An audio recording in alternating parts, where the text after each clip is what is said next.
Yes. Now, the me, is it possible to completely empty the mind of the me? Not only at the conscious level, but deep, at the deep unconscious roots of one's being. I think it's not only possible, but I think it's the price that we must pay for being, or being good, or being true, or being at all, living. Is the price to live? The price we must pay is to rid ourselves of meanness. Is there a process, a system, a method to end the me? No, I don't think there's a process or a method. Therefore, there is no process. It must be done instantly. Now, this we must be very clear. Must be because done. All the religions have maintained processes.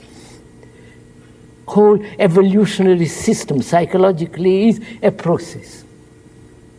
If you say, and to me that's a reality, that it cannot possibly be a process, which means a matter of time, degree, gradualness, then there is only one problem, which is to end it instantly. Yes, to destroy the monster at one step. Yes. Instantly. Yes. It's unquestionably what must be done. We must destroy meanness. No, destroy, I won't use the ending of the me, with all the accumulation, with all the experiences, what it has accumulated, consciously and unconsciously, can that whole content be thrown out?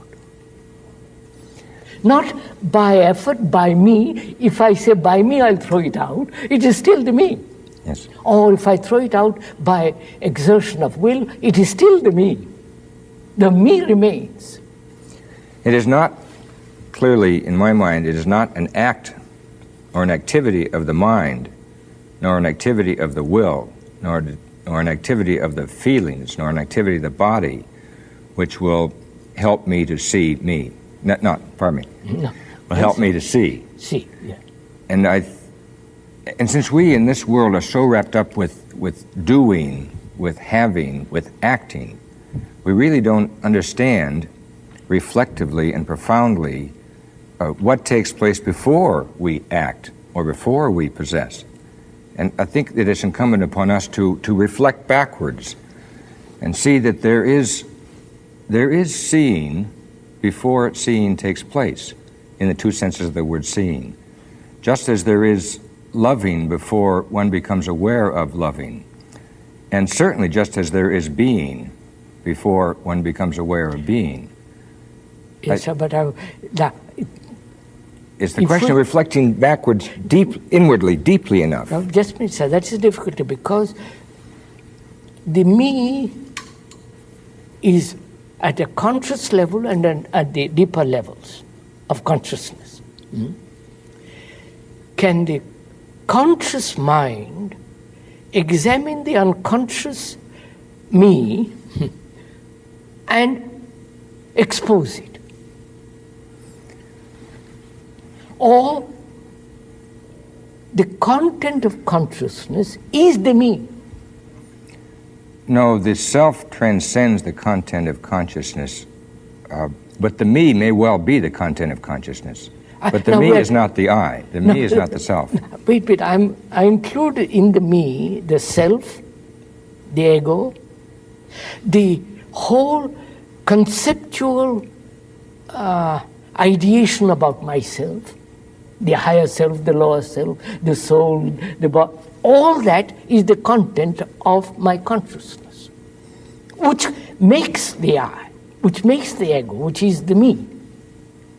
It certainly makes the me, yes. I unquestionably agree with that it makes that objective self that I can examine and analyze and look at, compare, that I can be violent with others about.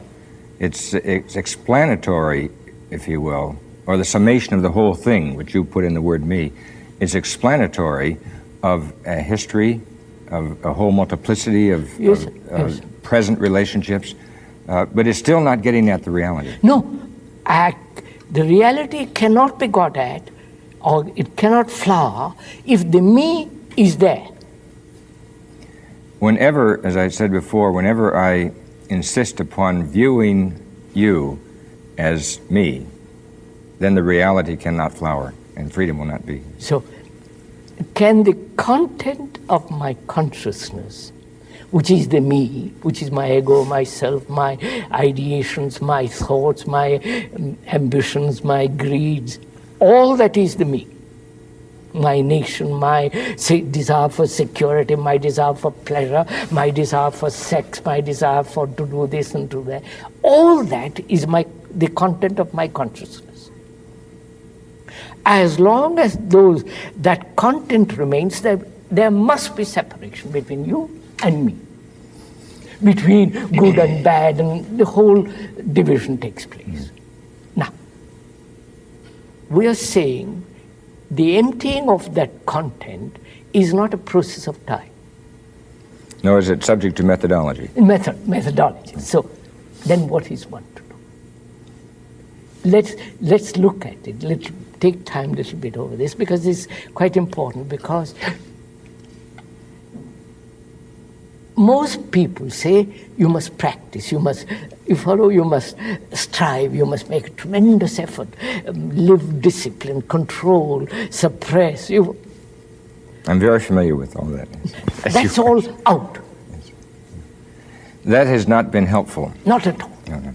So, how is the content to be emptied with one stroke, as it were? I would say, and maybe we could pursue this together, the content cannot be emptied by a negative action of repudiation of the content. No, obviously. So we must not, that is a blind alley. Obviously. We must not approach it that way. By denying it, you are putting it under the carpet.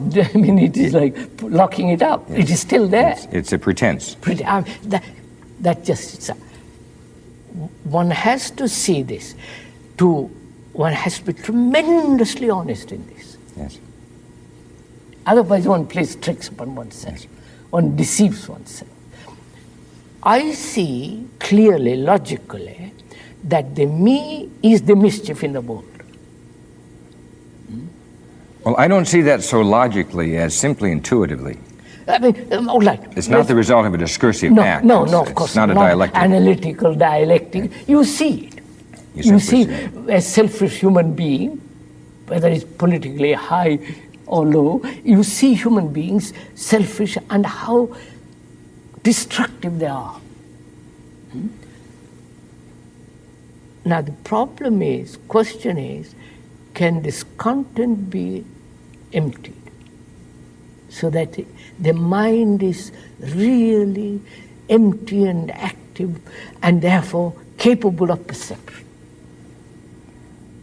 Probably the content cannot be simply emptied. I think that the content can be put in a perspective or can be seen for its inadequacy or its inappropriateness by a very energetic act of simply seeing. That's what I said in the beginning, that so long as I look at the truths of any given religion, I am not finding truth itself. And the way I discover the relative value of the truths of any given religion is precisely by seeing truth itself, in itself, not as an object. No, I cannot, the mind cannot perceive the truth if there is division. That I must stick to you. Once you have division of any kind, that's finished. Then you're in the categorical level, and then you will not see. Therefore, my question is, whether the mind can empty its content? Well, this is really, you follow the... I follow what you're saying, and I think you are devising a new methodology. No, I'm not devising a method. I don't believe in methods. I think it's the most mechanical, destructive things. But then you, after having said that, then you come back and say, but if the mind is if the self is really to see, it must empty itself of content. Isn't this a method? No. But why, sir, is it not a method? I'll show you, sir. It's not a method because we said, as long as there is division, there must be conflict. That is so, politically, religiously. And we say division exists because of the me. Me is the content of my consciousness. And that the emptying of the mind brings unity. I see this not logically, but as fact, not conceptually. I see this in the world taking place. And I say, how absurd, how cruel all this is. And the perception of that empties the mind. The very perceiving is the act of emptying. But your suggestion is that the perception of the inappropriateness of the content of consciousness or of the me, the perception of that, the inadequacy of this, or the truthlessness of the me, is in itself the discovery of being. That's right.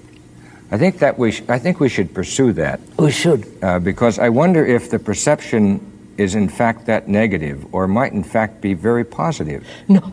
That it's rather in the simple seeing of the being of things, and it wouldn't have to be me or you in the objective sense.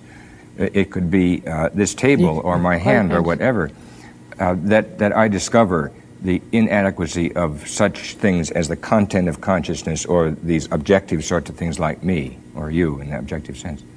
So it may be a rather profound display of intellectual or rather personal energy that simply makes itself by reason of the display visible to me. It's easy, it's dissipating, and at the same time it's easy to deal with concepts. We've agreed on that. It's easy to create concepts. We've agreed on that. It's easier, I maintain, to see simply. Of course. Prior to concepts. Seeing. Just simply seeing. So,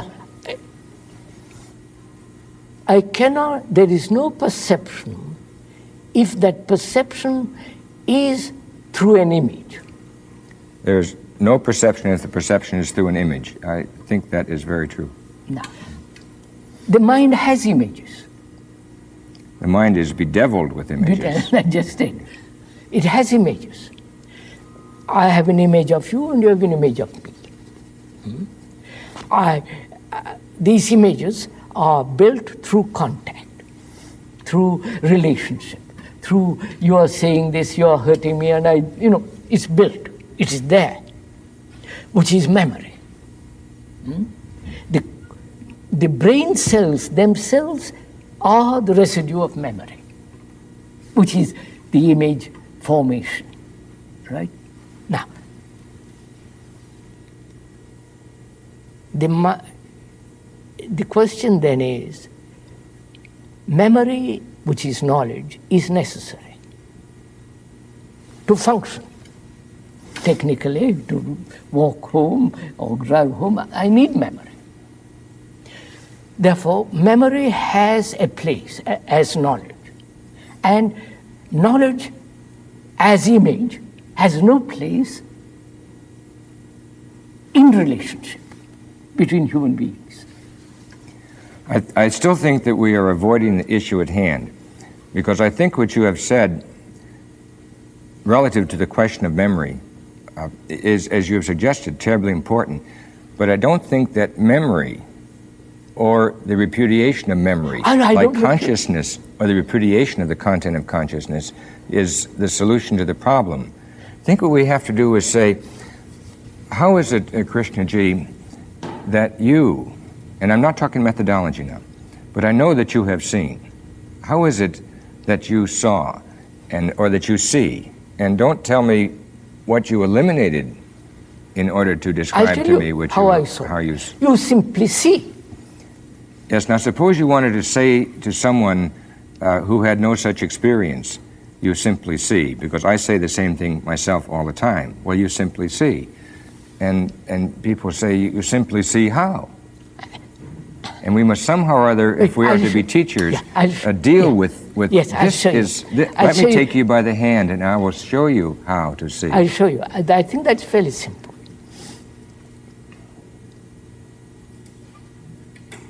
First of all, one has to see what the world is. See what is around you. See. Don't take sides. Yes. I think our terminology may get in the way here. Suppose rather than say one must start by seeing what the world is, we would start by saying one must see the world. Not concerned with natures or categories. No, see the world. Yeah, know what's. See the world. See the world. That's the same thing. See the world. Yes. See the world as it is. Don't translate it in terms of your concepts. Now again, could I say, see the world as it is ising? Yes, put it there. Does that help? We're trying to... See the world as it is. You cannot see the world as it is if you interpret it in your terminology, in your categories, in your temperament, in your prejudices. See it as it is, violent, brutal, whatever it is. Or good or beautiful. Or whatever it is. Can you look at it that way? Which means, can you look at a tree without the image of the tree? Botanical and all the naming, just look at the tree. And once you have discovered, and it's not easy in our world to discover, the simple experience of seeing the tree without thinking treeness, or its nature, or as you say, its botany and things of that kind, then what would you suggest is the next step in the pursuit of seeing? Then seeing myself as I am. Underneath the content of your consciousness. Seeing all, not underneath, I haven't begun yet. I see what I am. Therefore, self-knowing. There must be an observation of myself as I am, without saying how terrible, how ugly, how beautiful, how sentimental, just to be aware all the movement of myself, conscious as well as unconscious. I begin with the tree, not process, I see that. And I must see this way myself. The hypocrisy, the tricks I play, the whole of that watchfulness, without any choice, just watch. Know myself, knowing myself all the time. But in a non-analytical fashion. Of course. Therefore, but the mind is trained to be analytical. So I have to pursue that. Why am I analytical? Watch it. What we being analytical? Seeing the futility of it. It takes time, analysis, and you can never really analyze, whether by a professional or by yourself. So see the futility of it, the absurdity of it, the danger of it. So what are you doing? You are seeing things as they are. Actually, what is taking place.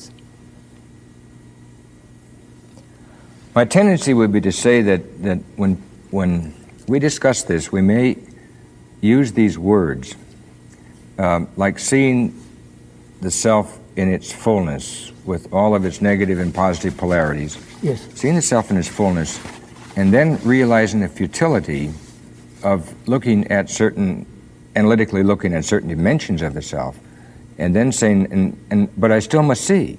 Of course. Because at this point I have not yet seen. As all I've seen are the analytical categories I've used to take myself apart somehow or other in little pieces. That's why I say, can you look at the tree without the knowledge? Without the prior conditioning. Prior condition. Can you look? Can you look at a flower and without any word? I can see how one must somehow or other be able to look at the self. I must be able to look at you, Krishnamurti, and not use the word Krishnamurti. Otherwise, I will not see you. That's right. This is true. That's right. Yes. Now, after I have learned through thinking to say somehow or other, I must see you and not even use the word. Or Then the what, word, the form, the image, the content of that image, and all the rest of it. yes, whatever the word denotes, I must not use.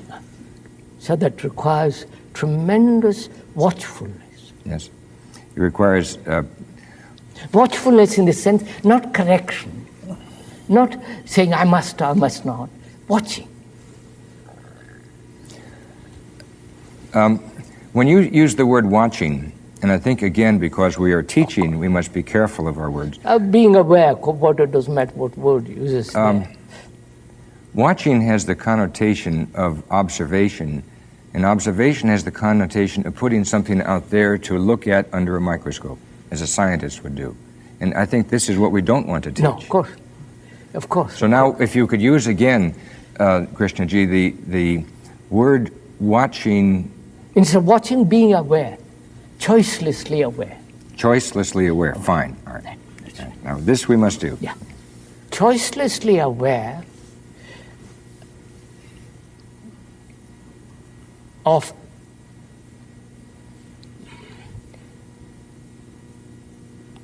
this dualistic, analytical, conceptual way of living. Be aware of it. Don't correct it. Don't say this is right, this. Be aware of it. And we are aware of this so intensely when there is a crisis. I think we have another problem that precedes this one by an inch. And I think the other problem is, what kinds of questions can I ask myself in order to be aware of you and not use the categories, or to be aware of the fact that in being aware of you, I am using the categories and the stereotypes and all these other funny images that I use all the time? Is there some way in which I can address myself to you using certain kinds of words, not ideas, words that don't relate to ideas at all, using certain kind of words that don't relate to ideas, that somehow or other will teach me, or teach you, or teach whomsoever, that there is something more important or more significance in you than your name, or your nature, or your content, or your consciousness, or your good, or your evil. What words would you use if you were to teach a young person or an old person, because we all have the problem? What words would you use in order to make it understandable in a non-rational, or rather in a pre-rational way, that you are more than your name connotes? I would use that word, I think, be choicelessly aware. To be choicelessly aware. Because to choose as we do is one of our great conflicts. And we, for some strange reason, associate choice with freedom, which is the antithesis of freedom. It's absurd, yes. Of course. But now, so then to be freely aware. Yeah, freely, choicelessly. Not in the sense of choicelessness, freely aware, yes. Now, suppose that someone would want to say, but sir, I don't understand completely what you mean by choicelessly aware. Can you show me what you mean? First of all, choice implies duality. Choice implies duality, yes. But there is choice. I choose that carpet better than the other carpet. But there, at that level, it is choice must exist.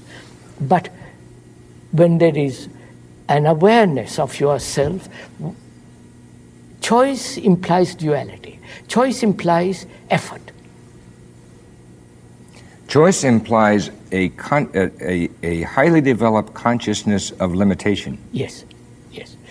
Choice implies also conformity. And choice implies conformity. Yeah. It's cultural conditioning. Conformity. Conformity means imitation. Yes. Imitation means more conflict, trying to live up to something. So I must there must be an understanding of that word, not only verbally, but inwardly. The meaning of it, the significance of it. That is, I understand the full significance of choice. The entire choice. May I attempt to translate this now? Yes. Would you say that choiceless awareness means that I am somehow or other conscious of your presence to the within of me, and I don't need the choice? The choice is irrelevant. The choice is abstract. The choice has to do with the categories. When I don't feel, having seen you, that I must choose you, or choose to like you, or choose to love you, that no choice is involved, then would you say I have choiceless awareness of you? Yes, but you see, sir, is there in love choice? I love. Is there choice? There is no choice in love. No, that's just it. Choice is a process of the intellect. I explain this as much as we can, discuss it, go into it. But I see the significance of it. Now, to be aware, what does that mean, to be aware? To be aware of things about you outwardly, and also to be aware inwardly, what's happening, your motives, your anxiety. To be aware, again, choiceless. Watch, look, listen.